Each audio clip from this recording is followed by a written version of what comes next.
Rolling Stones off the stage. Nobody's running Metallica and Denzel off the stage. Oh, my gosh. Why are we rushing to get rid of Brady, the greatest American patriot, the greatest American football hero?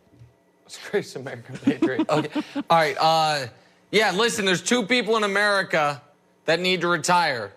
Tom Brady and Colin Cowherd, and both for me. Tom Brady, because I'm sick of him, and Colin Cowherd, because I've been trading for that seat for, you talked about years together. I've been with you for 5 years. Just keep signing contract extensions. Yeah, I agree with Giselle. And unlike, listen, maybe, I don't think Denzel still does his own stunts. I don't, the Rolling Stones, no one's hitting Mick Jagger with a guitar when he walks off the stage. I think Tom should really consider it. I think I heard Tom's interview with James Corden, talked about throwing that trophy. That could have gone terribly for him. Walk off on a high note, Tom. I know nobody's talking about it, but listen, I think Giselle Bündchen makes some really, really strong points. And I'm really, once again, Colin, you ended last week's interview with a non-question question about Tom Brady, and you're starting this week's. There was no question there. It's just an excuse for you to make me watch these highlights again, which I don't want to watch. So can we please move on? By the way, you see Nick's haircut today? Look how sharp Nick looks. He looks really good. Well, that's because his wife does that for a living, right? Thanks. She's all right. All right, so Joey and I laugh about Dak Prescott. It's the story that won't end. It's like that movie Gettysburg. It's like 7 hours. I'm like, could the story end with Dak? You have a belief on how the Dak Prescott thing is going to end. What is it? Yeah, I don't know why it took me this long to have this epiphany, but Dak's not signing an extension. And he's not going to sign an extension because he shouldn't. So, Colin, here's the thing. From 2016 until 2022, do you know which NFL player has guaranteed himself the most money? It's Kirk Cousins. $192 million cash money. Kirk Cousins will have been compensated from 2016 through 2022 unless the Vikings cut him in the next 20 days. If he's on the roster by, I think it's March 27th, next year's salary, meaning the 2022 salary, gets locked in fully guaranteed. And it's because he played the franchise tag game and won. And so once you get franchise tagged the one time at the quarterback position, if you can stomach it for the second time, you are just essentially guaranteed to be able to sign the perfect contract, which is what Cousins did the first time with the Vikings, and then he was able to parlay that into a second contract with the Vikings, both of which de facto fully guaranteed. So I don't think Dak's going to blink. I think Dak's going to say, you paid me $31 million last year. You're going to have to pay me $37 million this year, and then I'm going to be able to either sign with you or with anybody on my terms. And so I think the Cowboys misplayed this hand. I think they believed what, to be fair to them, I believed, which was right before last season, I thought Dak would blink. I thought right before last season, Dak would say, come on, all right, I'll take whatever the best last offer is. I need to get paid. And he didn't do it. He didn't do it 2 years ago. He didn't do it last year. And now I think he has all the leverage in the world to just say, franchise tag me, that's fine. And then I'm going to get a 4-year, $160 million fully guaranteed contract from somebody. So yesterday I did something, and nothing ever gets, in fact, I predicted it on the show with Joy Taylor. I said, this won't be contextualized and people will not understand this. We were talking about Dak's contract, and I said, if you could pay people in order of what they're worth, and the worth would be on talent and then on value, because let's be honest, Bill Belichick let go of a lot of talented people. He never let go of super valuable people. There's a big difference. I've worked with a lot of people in my business who are talented. You get let go. Companies don't let go of valuable people. So I said, the Seahawks offense is so bad schematically, Seattle can't score without Russell. Brady wins you Super Bowls. We've watched the Packers without Aaron Rodgers. They can't win games. And Josh Allen, let's be honest, they were 20 years of nonsense. He's their best running back and their best quarterback. In the second tier, and I knew this would get people worked up, I put Mahomes. And here was my reasoning. Yeah. I said, he's more talented than all of them. But Andy Reid's won 13 playoff games without him. They beat the Vikings 2 years ago, a playoff team without him. They are so well coached. They have such good weapons. They would win games without him. They won the divisions without him. They just wouldn't win any Super Bowls.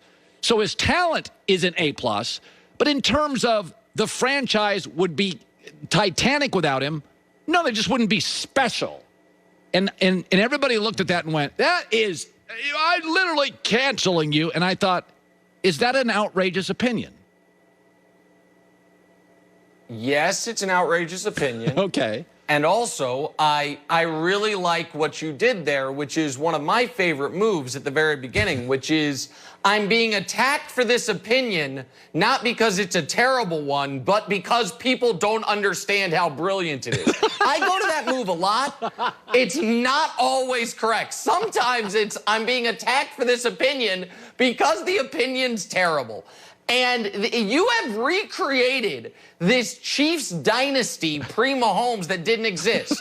In the Chiefs, from Joe Montana's retirement until the day Patrick Mahomes started his first game, the Chiefs won one playoff game. And it was against a Bill O'Brien coach team, so I don't know if it counts.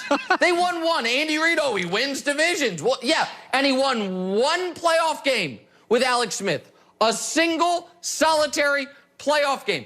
And somehow you twisted the logic to where you could argue that Mahomes should be, if you were just doing it based on like salary, the Josh Allen thing, maybe, but if you're going to have Rodgers where he is, you cannot have Mahomes beneath him.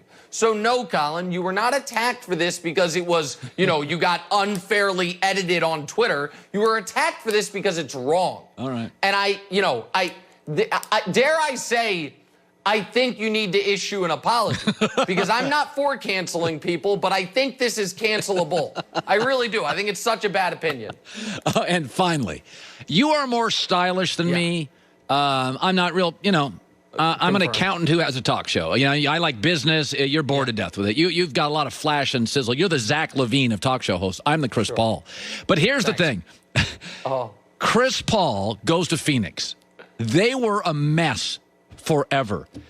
Take LeBron out of the league. There's an argument to be made. The only people that show up on People magazine don't have their act together. They sell magazines. Don Cheadle and Ed Norton never end up on it. Chris Paul, similarly. We don't talk about him. He's not good on YouTube. He's not good on the highlights. Since Blake Griffin and him divorced, he's got 20 playoff wins. Blakester, nothing. When are people going to get Chris Paul? How is Phoenix now the second best team in the West? How? It's the same crappy roster. Couldn't win. This is a good opinion. Dare I say a great opinion. This is why I would argue, and nobody agrees with me on this, that at the All-Star break, if we're doing MVPs, you have LeBron and Embiid battling for the top spot.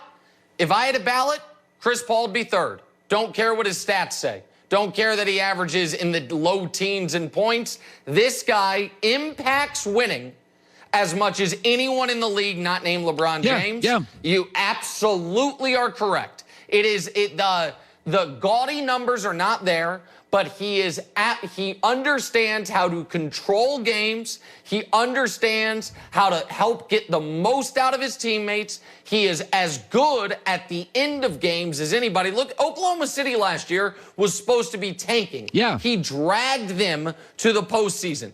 Everyone was in love with the Suns because they went 8-0 in the bubble. They were so bad last year that they went 8-0 in the bubble and didn't even make the play-in game because their record pre-bubble was so egregious. He is the difference. So this, I 1,000% agree with you on.